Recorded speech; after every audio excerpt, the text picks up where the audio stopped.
बिस्मिल्लाहिर्रहमानिर्रहीम बिस्मिल्लाहिर्रहमानिर्रहीम वमा अरसलनाका इल्ला रहमतन लिल आलमीन।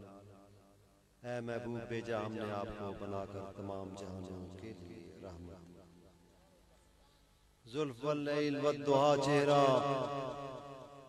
सूरत हक का आईना चेहरा, यही चेहरा निशान वजहुल्लाह, वरना रखता है क्या खुदा चेहरा। मरने वालों की आखिरी ख्वाहिश, मेरे आका मुझे दिखा चेहरा। बाद हमदो सनाए रब्बे जलील के बेहद दरूद ला महदूद उस नबी अहमद मुख्तार पे कि जिनके आने से फलक तौहीद ने जुम्बश ली। वो निकालने वाले हैं बनीनो इंसान को कुफ्र से, शिर्क से, जुल्म से, और देने वाले हैं दायमी जिंदगी। बरादरान मोहतरम, आज हम यहाँ अपनी रूहानी बेटी मेरी मुराद मजर साहब, अजहर साहब, जफर साहब की वालदा हाजी महमूद साहब की ज़ौजा मोहतरमा जनाब हाजी इब्राहिम साहब की हमशीरा की इस नूरानी मिलाद शरीफ की महफिल बराई साले सवाब मौजूद हैं। आप कुछ अर्सा पहले मेरे घर जब तरनोर शरीफ हाजिरी हुई तो आपने मेरा हाथ अपने हाथ में लिया और कहा कि मुझे लगता है कि मेरे अब आखिरी अयाम है, मेरे बाद मेरी औलाद की निगरानी, उनकी तरफ शफकत, उनको आपके सुपुर्द, अल्लाह के सुपुर्द और आपके सुपुर्द करके मैं यहाँ से जाना चाहती हूँ। मैंने कहा नहीं, अल्लाह ताला आपको लंबी जिंदगी अता फरमाए। बहरहाल जिंदगी जितनी भी है, इंसान ने एक दिन अपने रब की बारगाह में पेश होना है। बरादरान मोहतरम, मिलाद शरीफ में आने का मकसद, मुझसे पहले हजरत अल्लामा साहब ने और हजरत अल्लामा रियाज साहब ने बहुत खूबसूरत गुफ्तगू कर चुके हैं। मिलाद शरीफ में आने का मकसद है, और जो सदारत की कुर्सी पे होता है बंदा, उसके लिए सबसे बड़ी मुश्किल ये होती है कि जब उसका वक्त आता है तो सब लोग तकरीबन जो हाल में बैठे होते हैं वो या तो लंगर का इंतजार कर रहे होते हैं, या वो ये सोच रहे होते हैं कि हम किस वक्त इस महफिल का इख्तितामी दुआ हो तो हम जाएंगे। इसलिए मेरी जिंदगी का असूल रहा है, मैंने जहाँ पे वक्त दिया हो कि इस टाइम पे मैं पहुंचता हूँ, वहां मैं पहुंच जाता हूँ। लेकिन कभी ऐसा मैंने आज दिन तक ये नहीं देखा कि जिस महफिल में मैं गया हूँ और मैंने उन्हें ये कहा है कि मुझे इतने बजे आप रुखसत कर दें, उस वक्त कभी ऐसा नहीं हुआ कि मेरे साथ कुछ ऐसे लम्हात भी आए हो कि मुझे उस वक्त पे, उस टाइम पे रुखसत किया जाए। मेरा सिर्फ आप लोगों से सिर्फ एक सवाल है, वक्त की पाबंदी अगर आप लोगों ने करनी सीख ली तो कायनात में आप सबसे अफजल और आला तर लोग होंगे। अब हम में से कितने बंदे सुबह नमाज के लिए उठेंगे? ये आज की मिलाद की कामयाबी का दारोमदार मुझ पर नहीं, आपकी नमाज पर।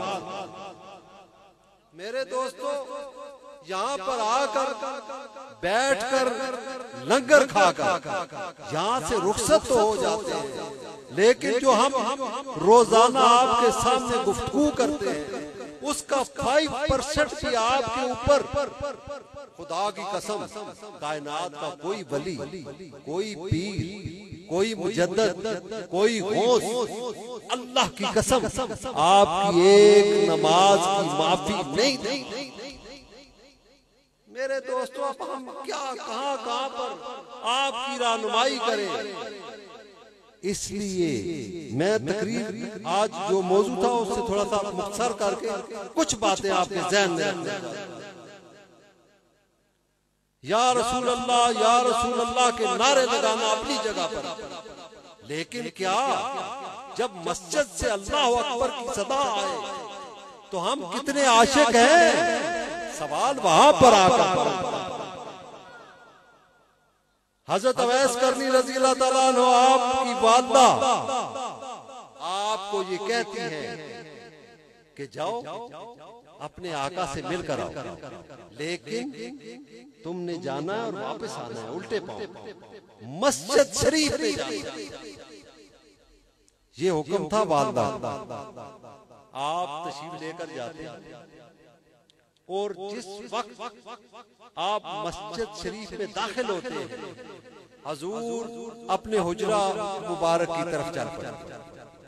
वहां पर जाकर सहाबा इकराम बैठे हैं, आप पूछते हैं आका, उन्होंने कहा जी अभी हुजरा शरीफ में गए। आप वहां से आसमान की तरफ देखकर वापस पलट अपने घर की तरफ। माँ का हुक्म यह था कि हजूर का दीदार कर रहे हैं तो मस्जिद शरीफ में करें। वहां से जब पलटते हैं आका, जब वो मस्जिद से निकल के गली से निकल के अपने रास्ते पे होते हैं, आका हजूर तशरीफ लाते हैं। पूछते हैं सहाबा इकराम आज मस्जिद में आया कौन है? आप आसमान की तरफ देखते हैं, सब सहाबा कहते हैं इस तरह लंबी जुल्फों वाला नूरानी से चेहरे वाला एक बंदा आया है और वापस इधर से चल पड़ा।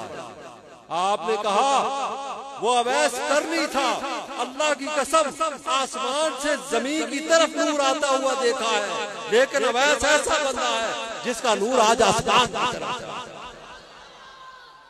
ये इसलिए कि उसने अपनी वालिदा के हुक्म की तामील करते हुए अपनी जिंदगी को गुजारा। तोहफातुस सालिकीन में अजब नुक्ता लिखा हुआ, मेरे आका जा रहे हैं आसमान पर, सातवें आसमान पर जब आप पहुंचते हैं तो पलट कर देखते हैं एक कोने में एक बंदा खड़ा है, काली कमली ओढ़े, ऐसे काला कंबल ओढ़े ऐसे खड़ा है, नजरें जमीन पर है। आप जिब्राइल अलैहिस्सलाम से पूछते हैं, आप मुस्कुरा कर पूछते हैं ये बंदा कौन? हज़रत जिब्राइल अलैहिस्सलाम फरमाते हैं आपका गुलाम अवैस करनी। ये रुतबा कैसे मिला? सिर्फ वालिदा की खिदमत करने से। मेरे दोस्तों, क़यामत बर्पा हो चुकी, जन्नत और दोज़ख मिल चुकी, सब लोग जन्नत की तरफ बढ़ रहे हैं, सब लोगों के लिए जन्नत का दरवाजा खुला। एक शख्स जन्नत के दरवाजे पे रोक दिया जाए, वो हैरान है कि मुझे तो मेरा सिला मिल चुका है, मुझे क्यों रोका गया है? गैब से नदा आती है, ऐ अवैस तुझे इसलिए यहाँ पर रोका गया है कि जितने लोग जहन्नमी हैं उनकी तरफ तू नजर कर। अल्लाह जानता है कि जिस पर तू नजर करेगा रब ताला उसको जहन्नम से निकालकर जन्नत में डाल देगा। दोस्तों, गुफ्तगू तो हम कर रहे हैं, आज हम इस महफिल में बैठे तो हैं, लेकिन क्या आज इस महफिल के चंद आज इस महफिल की चंद घड़ियां, आज इस चंद लम्हे जो हमें नसीब हुए हैं, क्या हम उनको अपने ऊपर लागू करने के लिए तैयार हैं? एक यहूदी से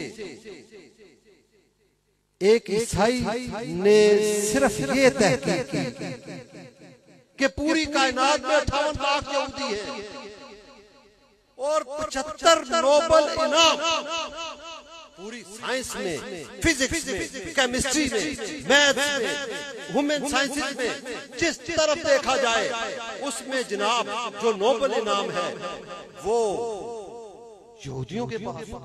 पूरी कायनात में अगर हुकूमत है अंदर खाना तो यहूदियों की है।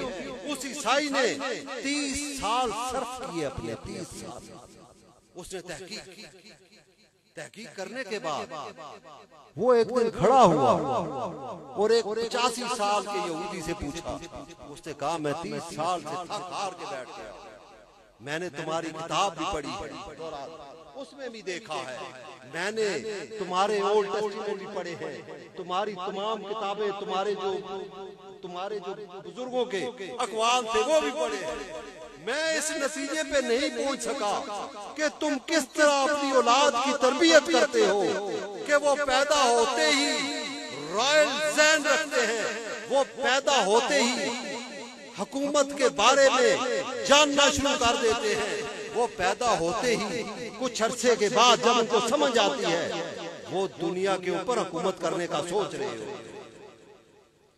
वो मुस्कुराया, उसने कहा ये चीजें मेरी किताब में नहीं, मेरे जो पुराने नुस्खे हैं उनमें तुम्हें मिलेगी, ना ही हमारी ये किसी लाइब्रेरी में पड़ी हुई पुरानी किताबें हैं।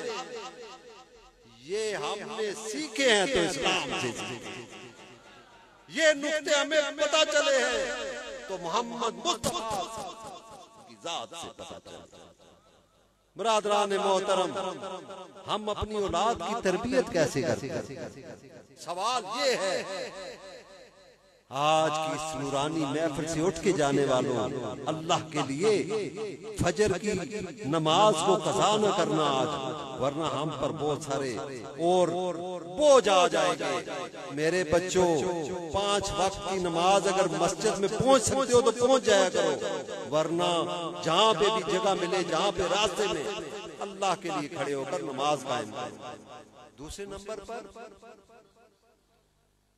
कोशिश की जाए कि सुन्नत रसूल के साथ आपके चेहरे मुज़य्यन होने चाहिए। ये वक्त का तकाजा नहीं है, अब फर्ज हो चुका है। अब मुसीबत ये आन पड़ी है कि हर रोज एक नई इजाद ने हमें दीन से दूर करना शुरू कर दिया। यहां पर लिखा जाए और अमेरिका में बैठा हुआ बंदा, वो उसके पास वही ए पहुंचे, अल्फ लिखा जाए, अल्फ वहां पर पहुंचे, बे लिखी जाए। साइंस की तरक्की जो सिर्फ ज़हन की 25% की कार्रवाई है, उसको हम इतनी अहमियत देते हैं। और दिल जो मेरे रब का घर है, जो इश्क़े मुस्तफा का आईना है, वो जब तुम्हें किसी तरफ बुलाए तो तुम उससे अपने आप को बगावत करते हुए उससे अपने आप को दूर कर लो। ऐसा नहीं है, शक्लें भी मोहम्मद की हो, नकलें भी मोहम्मद की, सरे मैशर उठे तो पहचानी जाए, ये है फौजे मोहम्मद। मेरे दोस्तों, अहमद फारूक का यहाँ पर आना रब की बारगाह में उस तरीका से कामयाब है। रब की बारगाह में ये नूरानी महफिल उस लम्हे से, मेरे आका ने फरमाया, आओ मेरे पास, मैं तुम्हें एक ऐसी चीज बताता हूँ जो नमाज से अफजल है, जो रोजा से अफजल है, जो ज़कात से अफजल है, जो हज से अफजल है। सब साहबी लब के आपकी तरफ फरमाया, या रसूल अल्लाह, वो क्या सिलसिला है, वो क्या मामला है जो नमाज से अफजल है, जो रोजा से अफजल है, जो ज़कात से अफजल है, जो हज से अफजल है? आप मुस्कुराए और फरमाया, किसी भाई की मुसीबत में उसकी मदद करना इन तमाम इबादत है। हम में से कितने लोग हैं जो अपने पड़ोसी का ख्याल रखते हैं? हम में से कितने लोग हैं जो सिर्फ अल्लाह के लिए एक दूसरे को माफ करते हैं? हम में से कितने लोग हैं जो अपनी जबान को अल्लाह के लिए इस्तेमाल करते हैं? हम में से कितने लोग हैं जो अपने हाथ को लोगों के लिए बाइसे दुआ इस्तेमाल करते हैं? अगर आज तुमने ये सोच लिया, अगर आज तुमने इस पे फैसला कर लिया, तो तुम्हारे घरों में मेरा जो रिज्क रब ने लिखा हुआ है, वो मैं कोकाफ में बैठ जाऊं तो वो रिज्क मुझे रब देने वाला है। इसलिए दोस्तों, सिर्फ रिज्क के लिए, सिर्फ इस दुनिया की जाओ अशमत के लिए, सिर्फ इस दुनिया में अपना अरूज देखने के लिए मेरा चंदा सिर्फ ये है, मेरे लबों की खुशी ये है कि तुम लोग अल्लाह की तरफ, मुझे और कुछ नहीं चाहिए। तुम लोगों ने अगर अपने अंदर मोहब्बत और वफा और सलूक अपने अंदर पैदा कर लिया, तुम लोगों ने अपने पड़ोसियों के साथ आसमान पे उड़ता हुआ हो और उसका पड़ोसी उससे नाला हो, वो वली नहीं है, दुनियादार। इसलिए दोस्तों याद रखो, वक्त और सांस ये तुम्हारी नहीं है, जिसकी अमानत है उसको लौटाने से पहले सच्चे दिल से अपने आप को रब की बारगाह में पेश करो।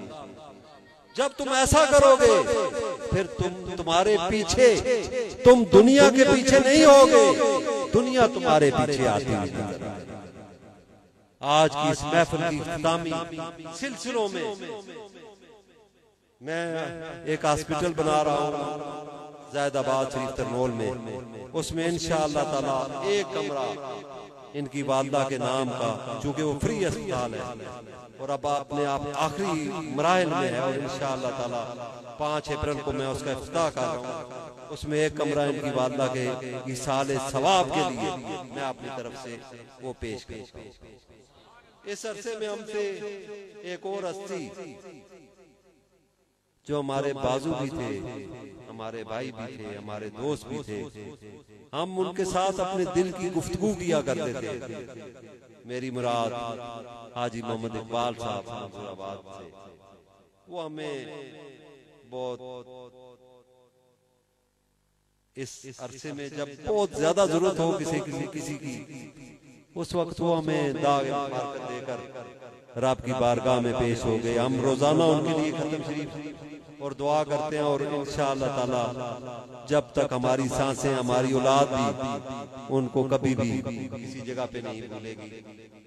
रब ताला मेरी और आपकी हाजिरी अपनी बारगाह में कबूल मंजूर फरमाए, इस यकीन कामिल के साथ कि आप 4-5 बंदे आज से अपने आप को तब्दील करेंगे, इस यकीन कामिल के साथ कि 4-5 घरों में लड़ाइयां बंद होंगी, 4-5 जुबानें गीबत से पाक होंगी, 4-5 हाथ रब की बारगाह में एक दूसरे को माफ करके दुआ के लिए उठेंगे।